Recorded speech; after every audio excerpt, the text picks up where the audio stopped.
Buenas, espero que se encuentren muy bien el día de hoy. A continuación les vamos a hablar sobre el BACRIM. El grupo está conformado por Camilo Rivera, Reina Pérez, Estefanía Hoyos y Sheila Mesa. Y Freddy Ferrer. A continuación les voy a decir a qué se le denomina BACRIM en Colombia. Se le denomina BACRIM a aquellos grupos criminales que se dedican al contrabando o tráfico de drogas y también a la desmovilización de los grupos de autodefensas colombianas, entre otros delitos. Ahora mis compañeras les van a decir a detalle cuáles eran esas diferentes bandas criminales. Voy a hablar sobre el movimiento guerrillero. El movimiento guerrillero colombiano es el más antiguo del mundo. Durante su largo tiempo de vida ha cambiado de rumbos, lo cual quiere decir que las guerrillas del año 1960, aunque dieron origen a organizaciones como la FARC y el ELN, son diferentes a esta y que cada una en su tiempo obedece a condiciones sociales, políticas y económicas diferentes. El origen de las guerrillas. En 1954, la credibilidad en el gobierno de Rojas empezó a decaer a causa de su censura a la labor de la prensa, a lo que incrementó de las protestas estudiantiles a las decisiones de las clases políticas del país que no permitía la prolongación de su mandato. Sin embargo, el Frente Nacional marginó aquellas formas de organización políticas que estuvieron plegadas a algunos de los partidos tradicionales. Por esto, durante el Frente Nacional se formaron diversas guerrillas que desde entonces entraron a formar parte de la realidad nacional. Movimiento paramilitar, también entendido como movimiento ultraderecha, lucha en contra de grupos de izquierda, defiende los intereses particulares de sectores del agro con poder económico y político. Las organizaciones de vigilancia y las organizaciones armadas son modalidades del paramilitarismo que ofrecen seguridad. El origen del paramilitarismo se remonta en los años 1960, periodo de la Guerra Fría. El paramilitarismo, digamos que surgió como una estrategia contrainsurgente.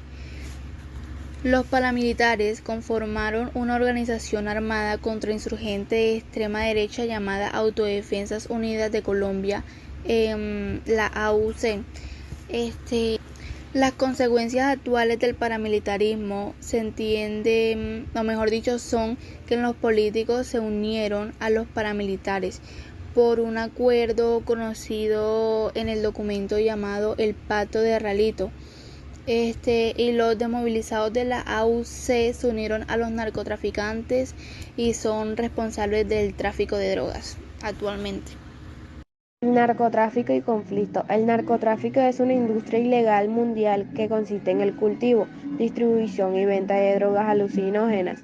La influencia del narcotráfico en la situación de violencia en Colombia es innegable. El narcotráfico inició que la distribución de la propiedad rural en los rumbos y profundización de la violencia en diferentes actividades económicas. Asimismo, el fenómeno del narcotráfico impulsó a la corrupción que genera diferentes tipos de violencia en el país. La siembra de cultivos ilícitos es uno de los puntos de conflicto entre sectores y campesinos y el Estado.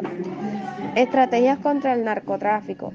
El gobierno colombiano empezó a reclamar la participación de muchos países producto de los países consumidores. Las principales estrategias que involucraron al gobierno y con las mayores tasas fue Estados Unidos y el plan que se denominó a la lista de Ciclón y las empresas o personas involucradas con el narcotráfico. Buenos días, les voy a hablar del Ejército de Liberación Nacional, es decir, del ELN. Y este movimiento surgió en 1965 en el departamento de Santander. Fue una respuesta a los cambios políticos implantados por el Frente Nacional. Los fundadores de esta guerrilla fueron los intelectuales de clase media, algunos de ellos miembros del movimiento revolucionario liberal que lideraba Alfonso López Michelsen a finales de los años 50.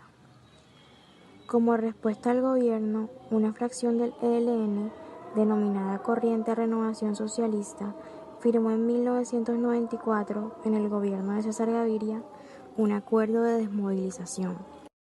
Si hablamos del Ejército Popular de Liberación, es decir, del EPL, este fue un grupo guerrillero que se fundó en 1968 en el occidente de la costa Caribe.